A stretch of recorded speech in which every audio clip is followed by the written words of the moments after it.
on like narcissism. Liberals are so stupid the way that they handle Trump. What do you mean? You should shut up. My Twitter is spacked. Did you hear this guy and what he said about Trump? The way they're handling Trump? Bill Burr. Bill Burr. He's made a point, even though he's not fully correct with his rhetoric, but something he said, going after Trump in the way that the left has been is the reason why Trump has gotten stronger. And I was like, oh, here comes common sense. We're gonna add that to the list. Let's put that. All right. Like, I know what I'm going to tell my kids when they get to a certain age. I really am. Like, I have it down have it about planned out? religion and people. Really? Narcissists, sociopaths, all of this type of stuff. Like, you want to see a great case thing on like narcissism. Liberals are so stupid the way that they handle Trump. What do you mean? You should shut up. He's a narcissist.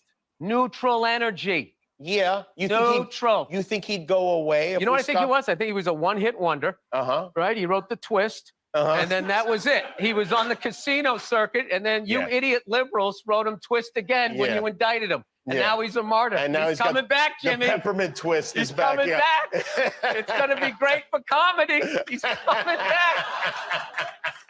I can't believe like these are honestly going to be our two choices, because I really try to, with each thing, to try to be like, figure out who I'm going to, but I mean, it's got to be, I want somebody in their 40s, somebody that's going to have to live with their decision. I don't want like, with any luck, they'll both die of natural causes before the election. And maybe you could get somebody that still has something to live for. Wow. This year, you're not going to get a visit from Santa, but you are going to get a visit from the Secret Service. Why? I said die peacefully.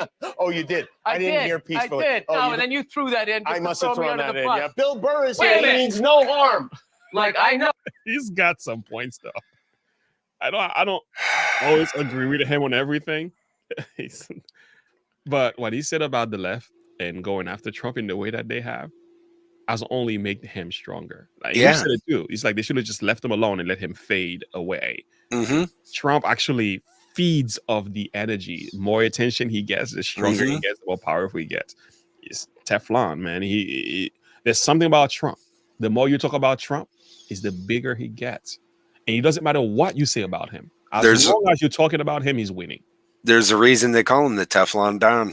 Teflon Don is true. It's just, and I agree with him. I think he's got a point. I don't agree with the idea that, he's too old. I think Trump is, when you hear Trump talking comparing to Biden, that's no, like, and that's the thing is, I like Bill Burr and all, but like I've found more and more of his comedy going toward the left, and it's like, dude, you used to be cool. Yeah. Now you're drifting away from that. Like even the movie he put out is like, what's up with that? I mean, it just it didn't make sense to me. Like by the end of the movie, he was all for, like, at first he was, sometimes eating against. Sometimes it's the Eve, man. It's not Adam's fault. It's Eve's fault. But because when you listen to his wife and kind of where she stands, you're like, okay. Well, I mean, look at why you are twisted. I mean, look at what she did at the UFC fight. Yeah, she gave Trump the middle finger and all. That's just crazy to me. But a lot of time you can look at the character of a man simply by looking at the condition of his wife. I'm not blaming women like a bad. I got a wife too. I'm saying the person that I am, good qualities, and it has to do with my wife. Most of it be Jesus. But when it comes to my personal conviction, like I tell my wife knows, like my personal conviction is like, girl, like you're talking to a brick wall. She doesn't even try. I know we got into an argument about the picture of Jesus. Like her perspective is we shouldn't have white Jesus. We should have Jesus that all like black and all that. And I'm like, I don't care. Pictures of Jesus. If Chinese people want to have a Chinese Jesus, let him have a Chinese Jesus. If they want to have a Puerto Rican looking Jesus, let them do a Puerto Rican Jesus. But what you're not going to do is make me feel bad if I have a picture of Jesus who is white. And I'm like, I don't care about his skin color. His skin color could be any color. And we had a really good argument about that. But I kind of stay away from the pictures of Jesus because it kind of doesn't fully represent, what the Bible really says. I said, let's stick with the word, but I'm not going to condemn a person for having a picture of Jesus. Right. I'm saying, like, let's not get caught up in the it's like, minutia. It's not about the picture. If the person is bowing the knees to the picture, that's a different story. Right. But me in the argument didn't go anywhere for me. It's like, I'm like, girl, you're not going to get anywhere with me with that, because there's been many stories of people having seen a picture of Jesus and it led them to read the Bible. Now, you can say Jesus was a black man, and I'm like, who told you he was black? Where he was from, that's not black people. Like you can make that up, but that's not true either. You can say he wasn't white, but you can't say he was black. Yeah, at best they were like a light brown olive color, like brownish, olive looking. But you're not talking. And again, I'm like, and I think this is a good reason why Jesus didn't leave any picture of himself behind, is because we know how we be. We are idols, man. We will worship. We idolaters. We will worship the picture and forget about his word. Exactly. So, I think it's intentional. God didn't. I'm like, nobody took a picture of Jesus. Not even a drawing of Jesus. There's like sculptures of people who were before Jesus, like Alexander the Great. They have sculptures of Alexander and the different There's sculptures of Pontius Pilate. Yeah, Pontius Pilate. Like, but Jesus came after these men. Nobody decided to say, let's put a little something together. Like, no, you know why? God didn't let it happen because he knows y'all a bunch of idolaters. You're gonna fight over stuff like that. Like the Shah of Turin thing, like the piece of cloth that was on the face of Jesus. Wars broke out over that. Like, why? Because we're a bunch of idolaters. Right. Because God is not trusting you with any pictures. The picture of Jesus is the word that is written in the scripture, and put that picture in your mind. That's all you simply need. Exactly. But if you want to put a poster of Jesus on your wall, you can. It's not a sin. It's not bad. It's not white supremacist, like the Hebrew Israelite will say. But I just think there's too extreme to this thing, and I try to stay away from it. But anyway, the argument with my wife didn't go anywhere. She's like, okay, I'm gonna stop talking. Like about Mad Catter, like Mad Catter said. Yeah, that's why God hid the body of Moses from Satan. Yeah, he knew the people were exactly. Jude chapter 1 verse 9. Exactly. I was just reading that. Yeah, when Moses, he rebukes Satan as a result. You know what? I love that, because the Jews will worship Moses. They love themselves some Moses. Yeah. They love themselves some Abraham. Or when Jesus came on the scene, he said, Abraham spoke of me. They're like, we don't know you. We'll kill you. Yeah, exactly. It's like, no, I'm the one who is speaking through him. You listen to me. I'm the one who parted the sea. I'm the rock that you drink from. Like, what are you guys talking about? I'm the living bread that you ate from the... No, we kill you. We don't know you. You're an imposter. Well, you see, that's the mindset of human beings. God knows who we are. He knows how we are, and that's why I love what you just said here, Matt Catter. He had to hide the body of Moses. We will worship Moses to the point of death. But let's get back to Mr. Trump, because it doesn't look like the left is winning with all that they're doing to Trump. Even the young people are voting for Trump. And I got a video coming up about different polls of Trump, but this one is gonna put the nail in the sharp place for us here. Here it is. Wow. Donald Trump, we have at 46%, Biden, 44%. And this is significant because this is the first time in the history of our poll that former President Trump beats President Biden, still within the margin of error, but still significant. Yeah, in 2019, 2020, when Trump was president, he trailed all of them. This year, he's trailed all of them in our poll. First time in more than a dozen polls, we've seen a result like this. Some of the other ingredients that go into that, Biden has long had an advantage over Trump on likability. Look, at the start of this year, 39% said they had a positive view of Biden, barely 30% of Trump. We've seen consistently a gap like this. Now, the gap is gone. 36 positive on both, and actually Biden 1 point more negative than Trump. That's been a significant advantage for Biden. Our poll says that advantage, at least for now, may be gone. And we talked about younger voters on foreign policy, and it's true on a host of other topics. Disaffected with Joe Biden. We have 46% for Trump, 42% for Biden among the youngest voters. The youngest voters in the 2020 election were Biden plus 26. This could be a massive sea change. And if you take a look here, too, Everybody sort of says, hey, I'm not too nuts about the possibility of this matchup. So we said, let's measure this one way. And here's how we did it. Biden against an unnamed Republican. This is just a referendum on Biden, basically. And look at this. He goes from being in a dogfight with Trump to being double digits behind, but then flip it around. Trump against an unnamed Democrat. Trump goes from leading against Biden to being down by 6 points against the Democrat. Just a fascinating look at the state of the race with just a little under a year to go. Steve Kornacki, great stuff. Thanks so much for being here. It just shows how flighty people are. Ooh. MSNBC had to say that. That tells you it's really bad when they have to report stuff like this. Yeah. Oh, my Lord. So what does this show? What does it show? The young people are not loving Biden. And also the reason they're going against Biden, I don't think they're so much for Trump. Israel and Palestine. That conflict is reaping and Ukraine. Yes, Ukraine and what's going on there. Like they are so anti-war and part of the, how do you say it? The woke ideology, part of the woke ideology is that the Muslim people were all among the minorities and they are to be protected. So they chose to align with Islamic and they believe their oppression was worse than that of the history of Israel. So it's like automatically by Biden siding with Israel, he loses a massive amount of people. It's like, wow.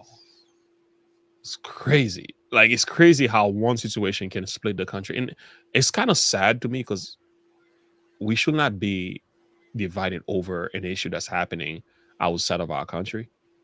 I think we should be stronger than that.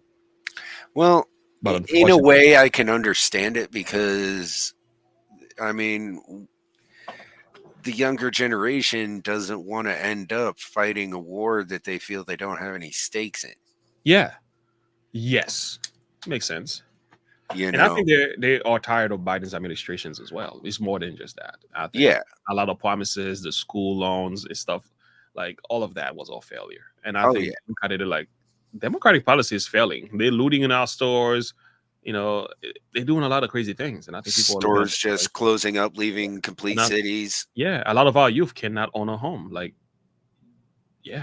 like a couple of years ago, like I was able to get a car, $250 a month payment. Now it's like $600 or more. If you're gonna get a car today, it's ridiculous. Everything is like double, triple. That's under Biden administration. He's telling you the economy, Bidenomics. He said Bidenomics is working. No, it's not. I think that's working what for who? About. I think that's what he stopped talking about. It's like you don't hear them talking about that anymore. It's like because it's not working. When you go to the supermarket, it's not working. People, man, they stop lying. Anyway, all right, let's get into this one.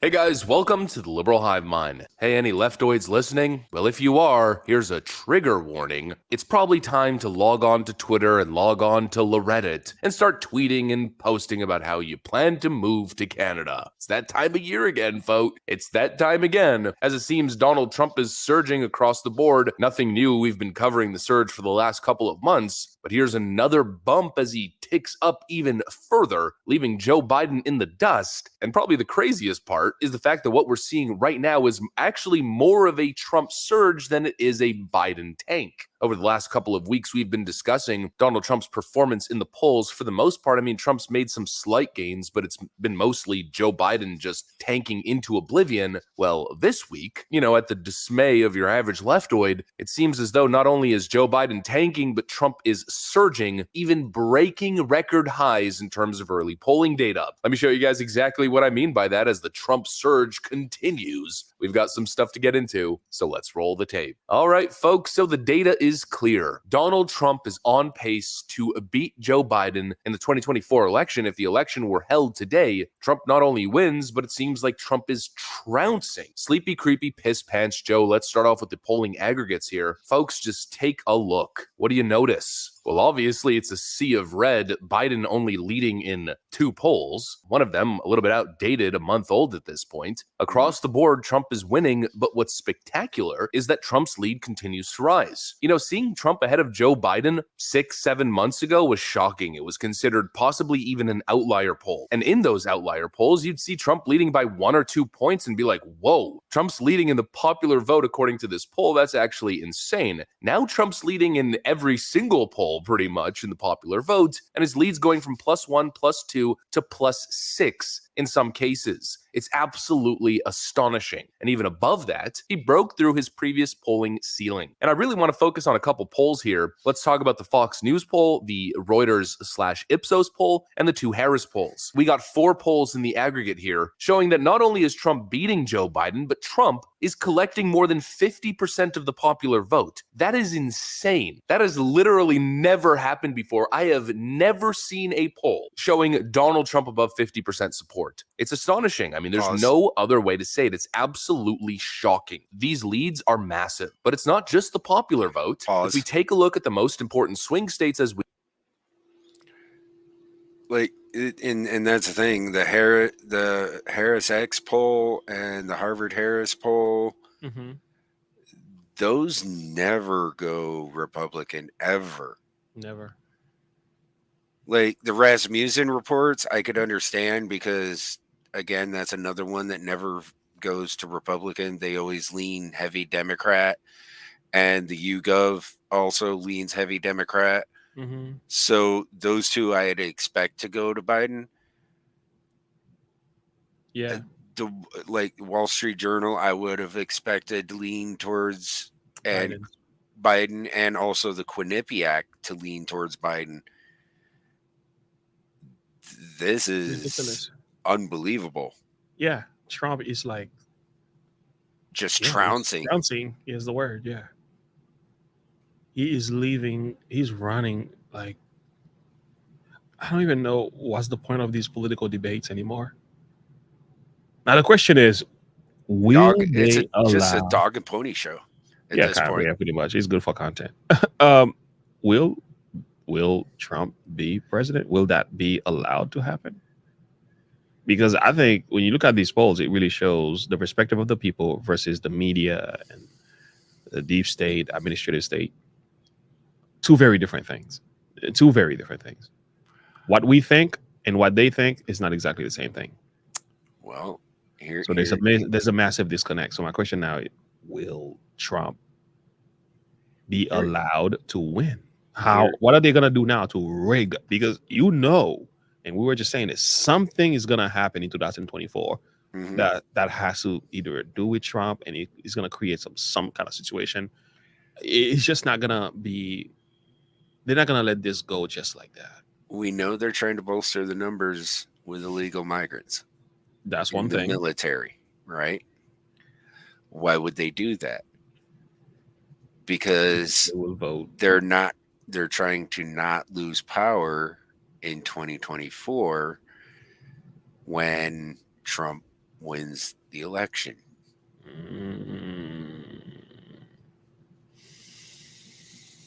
Okay, that's a good insight. You see where that's headed? This is because they know they can't pull off another 2020. They can't. Yeah. Everybody's on to them. They know that bridge has been burned. But so there's only one. But there's only one other choice: is to use force. Yeah. To maintain power. Turn it from red to blue. But now the question is, what if it backfires? Because there's a lot of illegal immigrants who are very conservative in their thinking. They're not for certain ideologies and policies the left is pushing. So they might actually turn around if it is possible for them to vote, because it looks like they're pushing for them to be able to vote. So they might actually turn around and vote for Republicans. But they would rather have them in the military so that way they can use them as human meat shields. Oh, yeah. And they're only going to take those illegal immigrants that are willing to fire upon American people. I mark my words.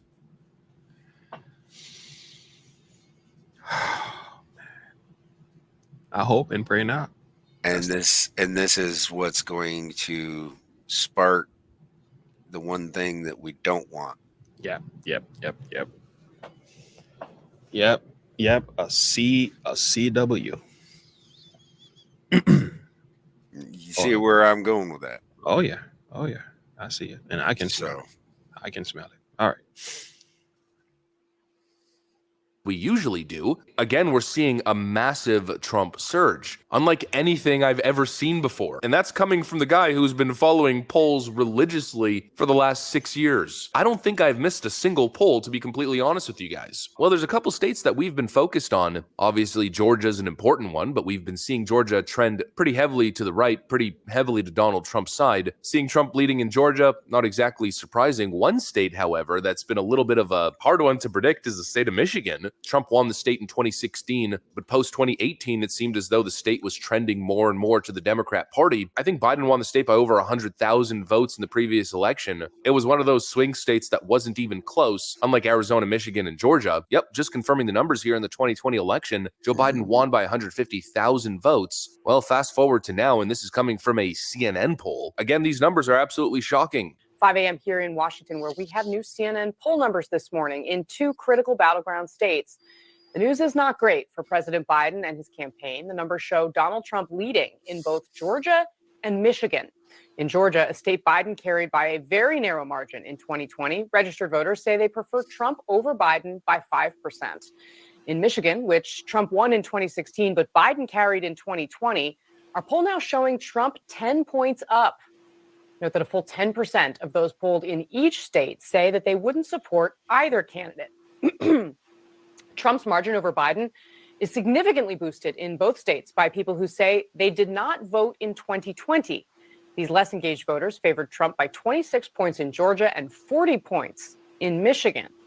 Here to help. Donald Trump leads in Georgia by 5 points. That's one thing. But then to find out that Donald Trump is leading by double digits, possibly in Michigan, in Gretchen Whitmer's state, holy frickin' cannoli, people. And arguably the craziest part of this CNN poll is what seems to be a very interesting phenomenon indeed. It seems as though the majority of new votes that Donald Trump is bringing on board are coming from individuals who didn't vote in previous elections. In other words, Donald Trump and most likely the Trump indictments, and probably the current economic state of the United States, well, it's creating a motivation factor, a eye-opening moment for a lot of voters who seem to be coming on board. People who probably in the past were disillusioned with politics, who didn't really... Dang. That's a great analysis, and he's hitting the nail in a sure place. Exactly. That's what's going on. You got it right. It's just that the open persecution of Trump is only harboring sympathy for him. Mm-hmm. I'm telling you, turning him into a martyr, and that Bill Burr was correct. I didn't speak about everything he said, but he was correct about that. You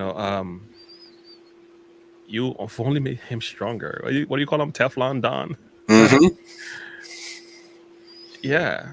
And part of the reason why I threw my lot with Trump was after the Mar-a-Lago raid, I did a video about that, and I knew from that point on he's got my vote. And I'm like, oh yeah, you can't do that. Like when you went to the man's house and you went after him in a way that you have. No, that's not. Yeah, you're done. That's it. No, you're doing too much. Did you see the video that I had put out with Tucker Carlson? He talked about how he's throwing his lot with Trump as well. No, I maybe missed that one. Yeah. Tucker, he admitted that he will vote for Trump. Yeah, he kind of said, well, he had a. If I did, I left a comment on it. Yeah. Well, all you gotta do is see if I left a comment on it. If I didn't, then I didn't. Yeah. Yeah, I have it somewhere on my list somewhere. But anyway, Tucker said I'm voting for Trump, man, because after same thing after the Mar-a-Lago raid. Yeah. I mean, you don't turn around and weaponize The problem is government agencies to go after your political rival. You should not do that. But also, Biden was guilty of the same thing. So people were able to look at that and say, wait, if Biden is guilty of it, and he's still in power, and he's done worse, and he was not even president when he had documents, right? I was going to say, the documents he had, he wasn't even president or vice president. Yeah, he had no right to them whatsoever. He was only a senator with the documents he had. So it was like, what are you doing with these documents? Yeah, you have no business among everybody here. And they weren't just in his home. I mean, they were finding documents all over the place in like freaking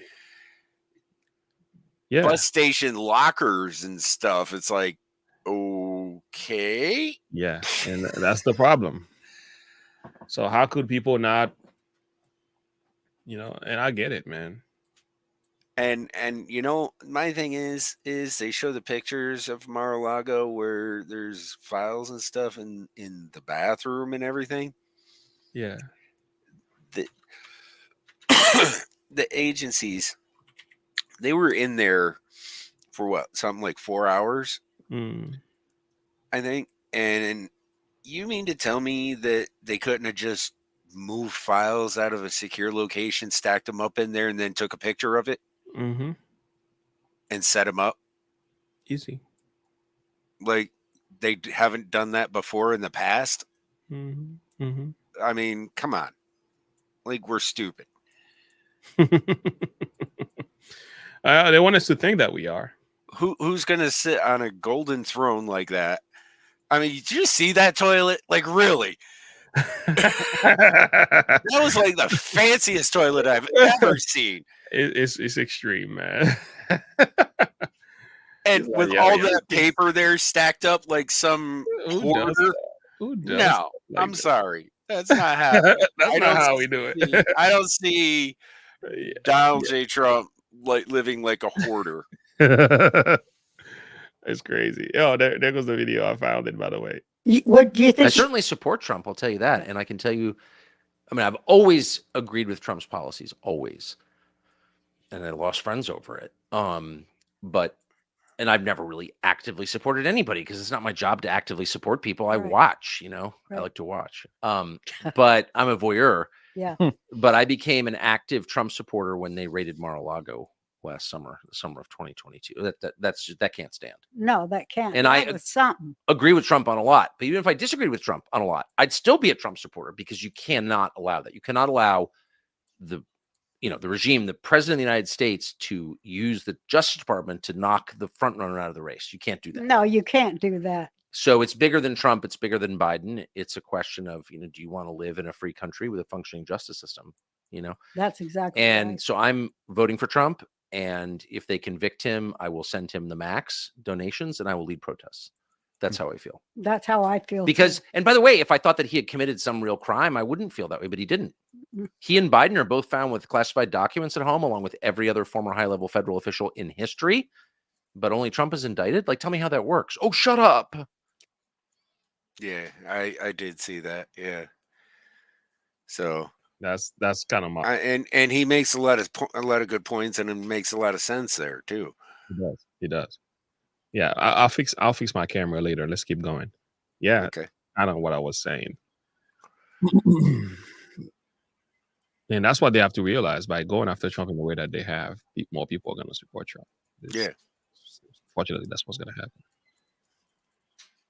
Past were disillusioned with politics, who didn't really care, all of a sudden are realizing that actually it's important to elect somebody with good policies to lead the nation. And people are coming to the realization that Donald Trump had a pretty stellar track record. Life was pretty good when he was president, and all of a sudden, literally the moment this octogenarian dementia patient took over, well, then all of a sudden it seemed as though it all went away in the blink of an eye almost. People are coming to two realizations: that Donald Trump wasn't that bad and that Joe Biden is complete and utter trash. And by the way, that's also backed up by the stats here as Donald Trump surges in his favorability ratings, passing the infamous 40% mark, which is very difficult in today's political landscape. And again, let's take a look at the trend. If you see the aggregate over here, all the polls from 2 to 3 months ago had Donald Trump in the high 30s, one poll showing him at 29% approval. The last 6 or 7 polls show Trump above 40, in the mid 40s, and in one case at 51% favorability or approval. Meanwhile, Joe Biden tanked to his lowest ratings ever in favorability and approval rating, dropping below 40% in the 39th percentile, continuing to prove this phenomenon correct, this sort of inversion. Trump has taken over Joe Biden across the board in every relevant metric, except for maybe a couple issues that aren't even necessarily winning issues for the Democrats. You know, things like healthcare reforms and whatnot, where really any generic Democrat would tend to have a lead over their Republican counterpart. But even in those cases, on those issues, Joe Biden leads by a couple points. He's not making a great argument. He doesn't have targeted campaign messaging securing wins on these issues. He's had 4 years to do something, and he's done nothing except for make false promises for a short-term gain in the 2022 midterms, promising student loan cancellation if you vote for me. Well, we all saw where that ended. The same thing when it comes to any relevant healthcare reforms. Joe Biden's a no-show, so Democrats can't secure wins on the issues that they're generally viewed favorably on. Meanwhile, on the most important issues for conservatives, the economy, the border, foreign policy, again, Trump is surging across the board. Trump is trouncing Joe Biden by 25 points on some issues with actual majority support. On some issues with support above 50% for Donald Trump over Joe Biden. The numbers aren't lying, folks. The numbers are telling a clear story here, and it seems to be a story of mass realization. Eyes wide open, aha moment. Again, that same concept that I mentioned in these videos, that maybe Donald Trump wasn't all that bad, and maybe he should be given a second shot, a second term to finish the job he started. Georgia, Michigan, Pennsylvania, Wisconsin, Arizona, name the swing state, all I'm seeing is a massive Trump landslide around the corner. The question is, what crazy stunt are Democrats gonna pull this time? Anyways, that's what I got for you guys. Hopefully you enjoyed it. If you did, make sure to leave a like and So that's a massive question right there. You got my theory, because you know they can't take it sneakily. There's only one other way they can take it and keep it. But there's also a possibility, which I hate to entertain the thought, but assassination is a possibility. Like, hence the taking it by force. Yeah, exactly. Because there's no way they're gonna allow that to happen. They know they can't stop him. You can't contain him. Just like they did with JFK. Yeah. Like, there's a reason JFK wasn't allowed to serve his full term. You realize JFK was trying to eliminate the IRS. Yes. As soon as he started down that path, oh boy, that was the end of it. Yeah.